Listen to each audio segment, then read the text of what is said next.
By now, you've probably heard of or read about the ongoing student protests in support of Palestine and Gaza and ceasefire. In my view, this is one of the most significant developments in American politics. Let's explore it a little further. So, the first major pro-Palestinian encampment and gathering of students happened at Columbia University. Then it has spread to MIT, UT Austin, campuses in California, and rest of United States. Now, this is significant if you look at the history of protest movements, especially workers' struggles. If you need a source for it, I would highly recommend Franco Berardi's The Soul at Work. He explains the 1960s protests within the American context, but also within Italian and European context. And what he tells us is that most of the time when workers are protesting for better rights, the students are on the margins of that protest. They actually usually do not join in. And there is, of course, a material reason for it. While the workers are engaged in labor and are fighting for better rights, the students' interest is usually connected to their future.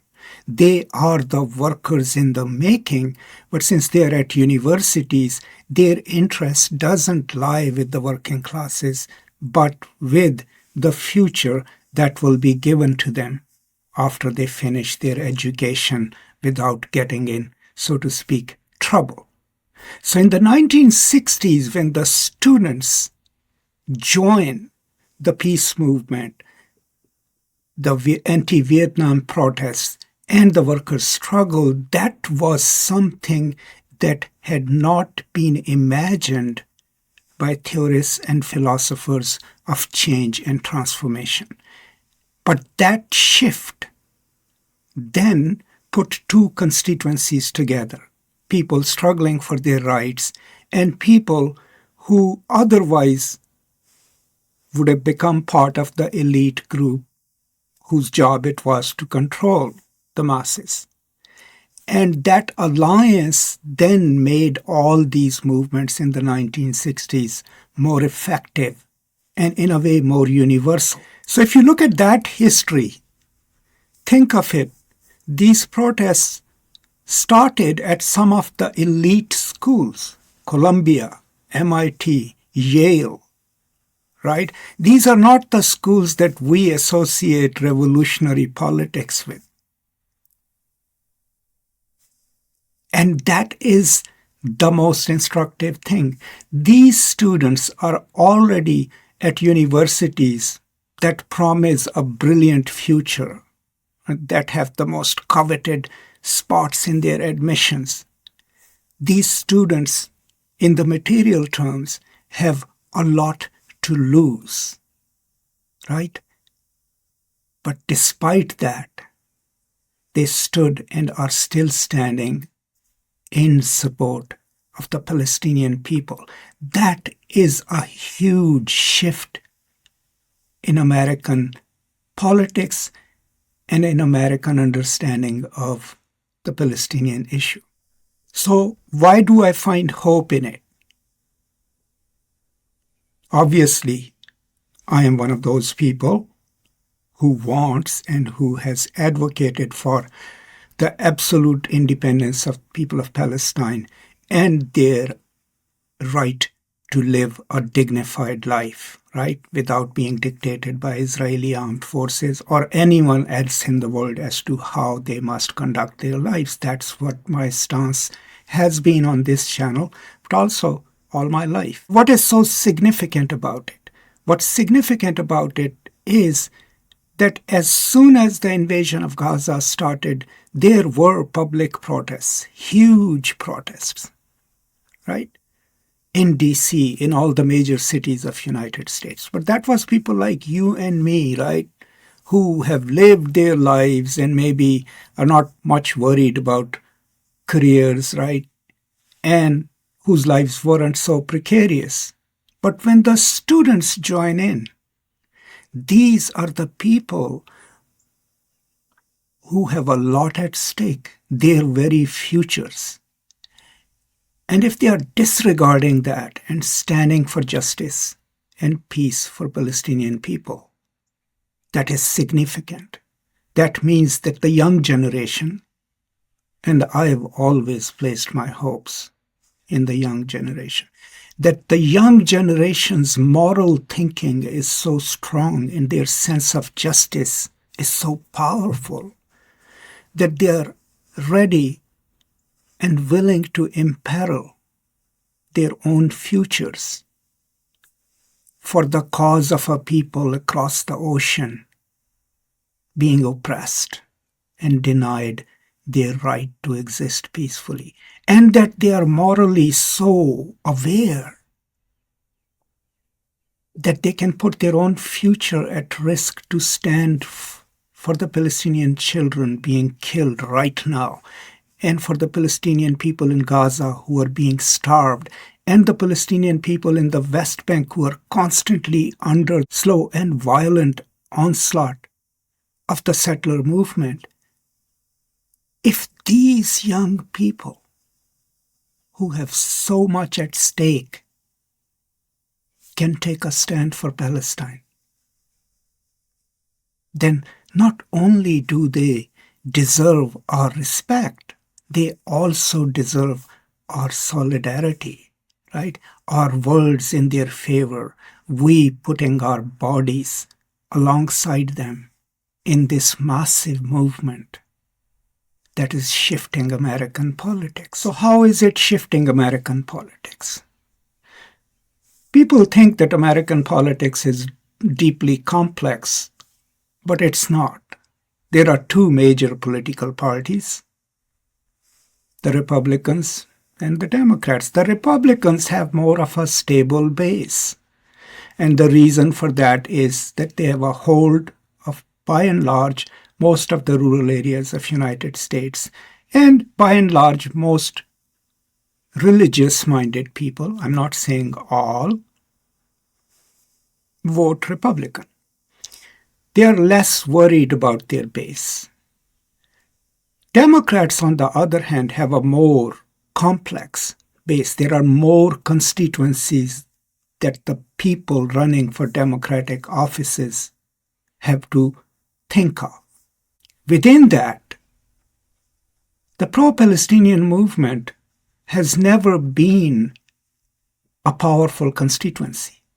No presidential candidate or a Senate candidate has probably ever worried about what's my stance on Palestine and how it's going to impact, my chances of getting reelected. This movement, led by students and joined by millions upon millions of American people, have shifted that perception. The Democratic Party now, we already know that the progressive Democrats are already in favor of the rights of Palestinian people. But even those who are not progressive Democrats, I can promise you, are right now thinking about this. Because here is the thing. The progressive Democrats might not have large numbers. We may not be the majority, but we are powerful voting blocs in every state, in every contest, including the presidential election. And now that students, and they are not just Palestinian students, please bear in mind, there are Jewish students with them, there are American students from every walk of life and ethnicity with them. This is not just an Arab or Muslim movement, right? These students now have started something that is spreading to other campuses, and history teaches us that once the students get involved in a movement, because they have so much at stake, once they get involved in a movement, it is very hard for the powers that be to put down that movement. So how is the politics shifted because of this movement? It's shifted because every single Democrat who's running in urban areas of United States will have to confront questions about their stance on Palestinian lives and will have to convince people that when people of Gaza were being killed, they did something, and that they have a future plan for a peaceful and dignified future for the Palestinian people. These will become the issues that these people will have to address because of this student movement. Now, as I'm watching these protests, I can already see what is being unleashed against them. Okay, there are politicians speaking about there needs to be peace on campuses and the university presidents must do more. Some of these politicians are the same politicians who had no qualms about people marching on the US Capitol and ransacking it. Then there are others who are telling us the campuses need to be secure for Jewish students. Absolutely, they need to be secure for all students. And that's what will be unleashed against these student movements and groups, right? So that's why they need to be cautious. They need to be careful. Their rhetoric has to be rhetoric of peace and not of retaliation, especially of retaliation against people who might be opposed to them. There might be people right across the street from you who are from the opposing group. It's okay. I think if the student movement remains focused on the significance and importance and dignity of Palestinian lives and does not get engaged in any rhetoric in any way that could be construed as hateful, if they are led by love of the Palestinian people, nothing can defeat them. And that is the only advice I will give the organizers and the student leaders is be mindful of your words. Infuse your movement with love and don't let hate enter it. Because the moment it becomes hateful, the forces arrayed against you will start labeling you. They're already doing that. So as I'm recording this, students are being arrested. Faculty members are being arrested. And that is tragic, but it's a powerful message. It's something that the mainstream media can no longer neglect. They have to report it, and they are reporting it. People are asking questions. Why would students imperil their futures? Oh, well, they're fighting for Palestine. Who would have ever thought of that? In my entire life in the United States, I've wondered all my life, would there be a large enough constituency in the United States, not just of Muslims and Arabs, but everyday Americans, who would one day take a stand and tell Israel no more, right? And take it upon themselves to speak for the rights of Palestinian people.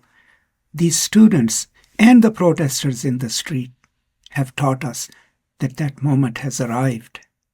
The politics has shifted. And those of you who hold the powerful offices in this country, whose minions are right now gathering statistics and polls, remember that this generation that right now you're arresting and labeling will change American politics and will force you to acknowledge that what Israel is doing in the occupied territories and what Israel is doing in Gaza right now is immoral and indefensible. That's all. My love, support, and prayers for all of you out there putting yourselves at risk, imperiling your future for the people of Palestine. I will never forget it. And the Palestinian people sure will never forget what you did for them. Thank you so much. Stay safe. Be kind and generous to each other. And if you have a few more minutes, my Palestine playlist would come up. Please let me know what you think of what I have said about it so far, and where would you like the conversation to go. Thank you so much, and peace and love.